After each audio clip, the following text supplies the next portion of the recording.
Hello, my wonderful people.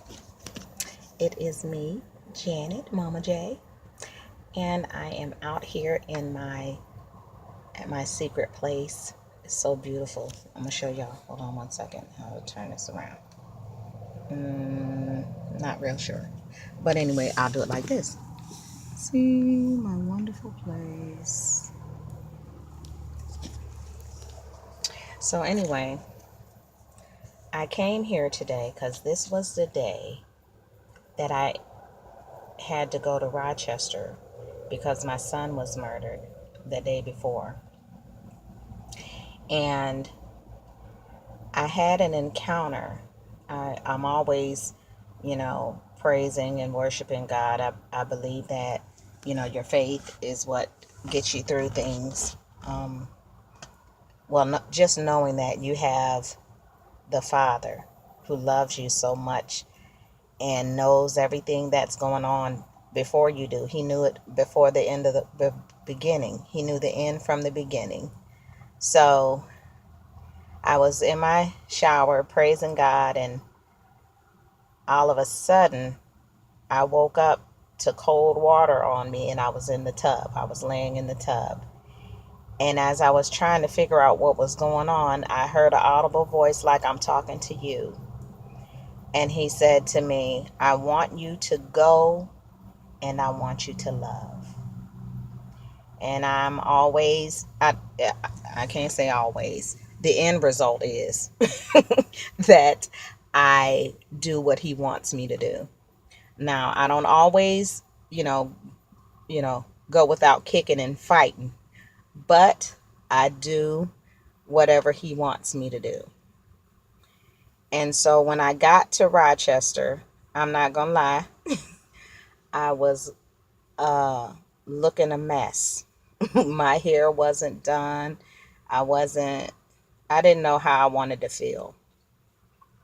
So God is so faithful and so good. My friend Sherelle, um, oh Lord, Hood, thank you. I was going to say Hollis, but y'all know Sherelle. She, wanted to see me, and I was like, okay, so I'm going to come by before I go do anything. And she did my hair, and she didn't charge me. And we were talking about the goodness of God like we always do. And as I was leaving, she said, Janet, you're not going to believe this. She said, but somebody wants to pay for your hairdo. And I was like, wow, okay. And um, just the pureness of her heart. God came through that fast just for her wanting to do something for me. And I am grateful to Sherelle. I love you. And I was on an assignment. So a lot of people didn't understand why I didn't cry, or why I didn't wild out, or why I didn't do any of those things. Because when the Lord told me he wanted me to go and love, that's what I had to do. I had to put aside my feelings. Not that I didn't have any, because trust me, I'm human. I am a human. And as strong as everybody thinks that I am, or like I'm Shira and I can hold up the world, that's all well and good. But I do want you to know, I have I get in my closet.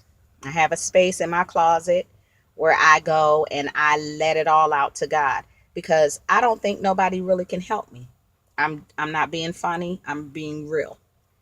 Nobody can help my situation. I could tell you everything I'm feeling. I can tell you everything that's hurt me, bothers me, all of that good stuff. But at the end of the day, what really can you do? Nothing. God is the only one that can help you in whatever your situation. That's why he tells you to cast your cares on him, because he cares for you. Nobody else do. And that's why he gave that same um, power, I'm going to say, to mothers. You could tell your mom anything, and everybody feels like mama can fix it. If I could get to mama, she could fix it. Well, that's part of a characteristic of God. even though we can't. And we're using wisdom from him to make it happen. But anyway, when I saw my son in the casket, honestly, I was expecting for God to raise my son out of that casket. And a lot of people, and I didn't tell a lot of people, but the few people I told, they were looking at me like, yeah, she done lost it. But I know I'm a woman of faith, and I believe that God can do everything. And I tell people all the time, there's three words that human beings cannot say. And it's always, never, and everything. Those words are eternal, and only God can use them. So I knew he could do it, and I believed that he could do it. And as we were going through the service and the casket closed and all of that, I was like, okay, maybe he's gonna knock and tell us, let him up out of there. But when that didn't happen, my brother was speaking, and he gave an altar call. And at that moment, nobody came. And then the presiding elder was my daughter's boyfriend's family, his father, and Elder Harris. And he said, God is calling, there's 10 of you, there's 10 of you. And so not only did 10 come, 20 came. And at the moment of them walking up there to give their life to God, the Lord told me, I'm not going to raise your son from the dead, but I'm going to resurrect him to life through the lives of these young people. And I think when I really cried, because that was so awesome. I knew God was going to do something. I just didn't know what, you know, and that alone was like mind blowing. It was so exciting. I was so excited, and I was like, oh God, you're so good. Woo, that's your love. God's love never fails. And we got to, as believers, I don't like to say Christians because everybody's saying they're Christian, but really you're not following Christ. You're following what your pastor wants you to do, but we're not going to talk about that. So when you're a believer and you believe that God can, and that he is, and that he is a rewarder to them that diligently seek him, I know my walk. I'm not perfect, and I'm never going to be. So if you have that thought in your head that Janet is this, oh, yeah, okay. So the thing is I know where my heart is. And it's not in the world. It's in the earthen vessels. It's inside of all of us. And that's what I look for in people. And it's not even the good, because everybody doesn't do good. It's not in them to do good, and it's okay. And the ones that it is in to do good, we're not robots. We're not programmed to always make. That's what sin means, missing the mark. We done missed the mark. So we got to get back together. We got to get it together and get in a place where the love that we show toward one another is how we're showing the world that God disciplines us. That's what disciple is, discipline, because we're taking the correction, because we're not on the right track. We're not on the right way. So he has to, you know, get you in order. And sometimes, no, not sometimes, all of the time, it is pain. It causes pain. Because when you're in pain, you look for something to relieve it. So if you're looking to relieve your pain, he's right there. A year later, a whole year it's been since my son has passed, and I have not let go of what I know that God can do. I said it before and I'll say it again. When you put it in God's hands, it is never a loss. It's just waiting for you in your eternity. So my son is with me every day, all the time. I see him in everything, just like I see God in everything. That's what it's really all about. Being connected to the Father. And he knows how to bring it to you when you need it. I remember when I got back home, I said, "Oh, I just wanna hug him one more time."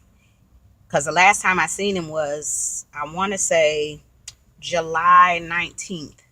No, July 11th, or whatever. Anyway, it was before his birthday, his 24th birthday. And me and my granddaughter came down, went up there to visit. And I was just like, I just want to hold him. I just want to feel him. And I was laying in my bed, and I felt arms around me. And that was the most awesome experience I ever had in my life. And I know that, he ain't too far from me. So, but I want to thank everybody who loved on my baby. And I know he had an impact on a lot of people's lives, which is awesome. And I'm the type of mom, and my kids will tell you, I don't baby you. I give you the real. I let you experience what you have to experience, because that's what makes you better. I can't be there all the time. Nobody can. And again, only God. So I gave them that. You pray. You talk to God. You let him tell you which way to go. There's nothing wrong with that. And it don't matter if you go to church or you don't go to church. It don't matter if you out in the club, whatever. If something happening and you need him, oh, just holler. And he's coming. That's just how it is. That's just how it works. He didn't say that he not gonna just leave you hanging just because you're doing something that is not according to, you know, even sometimes his word, because sometimes you don't know what the Bible says, because you might not read the Bible. But just to know that you can call on him and he will answer you. And it's always, everybody got to get that dark time. You have to have that darkness so that his light can illuminate and show you who you are. And it's not who you are at church. It's not who you are uh, as saying a mother, a daughter, a cousin, or whatever. It's none of that. It's who you really, your authentic self.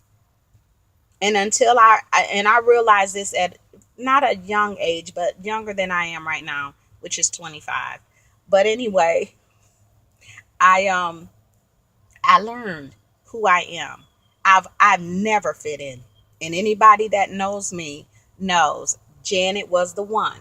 You want the real deal? She's going to tell you the real deal. And I didn't care who you were. Pastor, elder, bishop, apostle, 2-year-old. It didn't matter to me. Right is right and wrong is wrong. And we have to understand that it doesn't matter who it's coming from. Just know if it's the word of God, it comes to the word comes to correct, reprove, and rebuke. So you're not above rebuke if you have a title, and throw it away, because that ain't what God's calling you when it's your time. He don't call you pastor, elder, bishop, prelate of the Most High, whatever. He not calling you that. He's calling you by your name. So if you want to reach the real world, real people, not the ones that you can manipulate, but the real people, and even those that you can manipulate, you should be ashamed of yourself. But anyway, we're going to go on something else. So thank you. That'll be another video. Um, and keep your head up. I know a lot of you miss my son, and that is great, but don't let that keep you down. You got to keep moving forward. And I know that my child was here before his time. And I know he had a lot of wisdom that he shared. So, whatever he told you and whatever he left with you, take that and grow it. I love you guys and I appreciate you so much. And there will be more videos to come. This is just the beginning.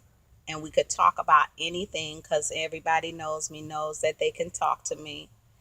And inbox me if you want. If you have questions, if you want to know anything about anything. Okay? I love you guys. Bye.